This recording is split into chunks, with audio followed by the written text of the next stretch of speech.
So hello guys, कैसे हैं आप लोग। आई होप बढ़िया होंगे, अपनी लाइफ में एंजॉय कर रहे होंगे। बेसिकली इस वीडियो में आज बात करने वाला हूँ मैं पोस्टग्रेसक्यूएल इंटरसेक्ट ऑपरेटर के बारे में।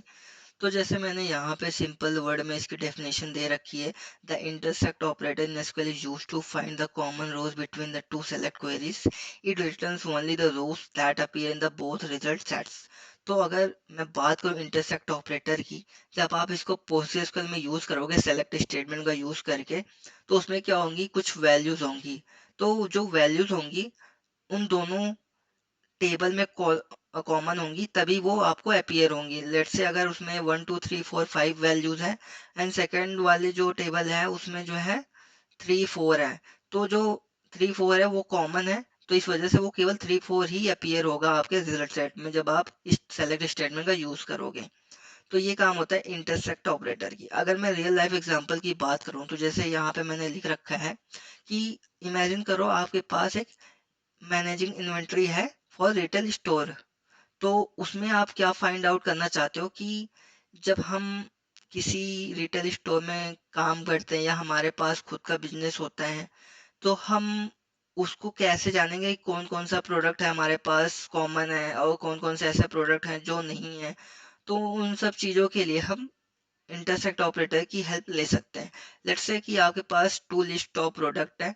तो उसमें क्या है, एक तो जो प्रोडक्ट है वो कंटेन करता है स्टॉक प्रोडक्ट को, और जो सेकंड है मतलब स्टॉक प्रोडक्ट मतलब कि जो जो हमारे पास स्टॉक में पड़ा हुआ है प्रोडक्ट, उन सभी को एक स्टॉक बना के उसका एक लिस्ट होगा।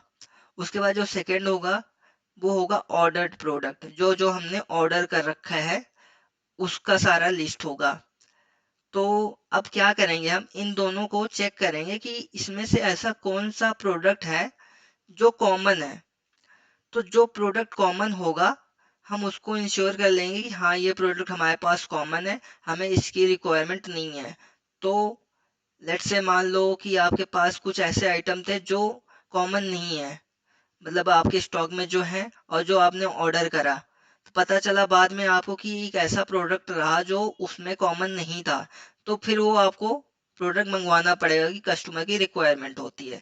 तो इस तरीके से आप इंटरसेक्ट की हेल्प से आप रियल लाइफ एग्जांपल में आप यूज कर सकते हो। आप देख सकते हो कि क्या क्या चीजें हमें रिक्वायरमेंट हो रही है। तो अब मैं बात करता हूँ प्रैक्टिकली, यहाँ पे आपको करके दिखाता हूँ।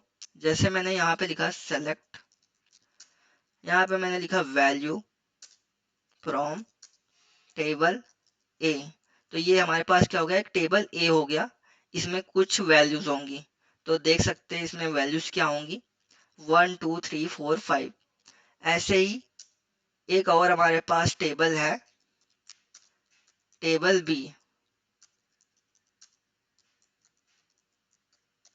अब इसको मैं अगर चेक करता हूँ इसमें क्या क्या वैल्यूज हैं, तो यहाँ पे मैं जैसे यहाँ पे इसको एग्जीक्यूट करता हूँ, यहाँ पे देख सकते हो 3 4 5 6 7।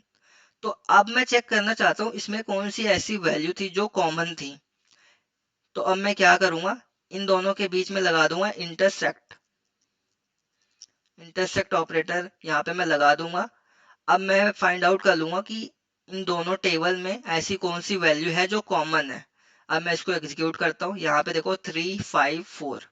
तो ये दोनों वैल्यू कॉमन है, इस वजह से यहाँ पे अपीयर हो रही है।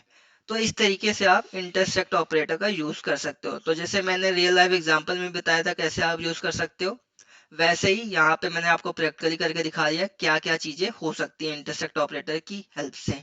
तो यहाँ पे देखो जैसे मैंने दिखाया टेबल ए में वैल्यू थी और टेबल बी में वैल्यू थी, तो जो 3 5 4 है वो दोनों में कॉमन है, इस वजह से यहाँ पे रिजल्ट सेट में हमारे को शो हो रही है। तो इस तरीके से आप इंटरसेक्ट ऑपरेटर की यूज कर सकते हो। तो आज के लिए एंड करते हैं। Have a good day.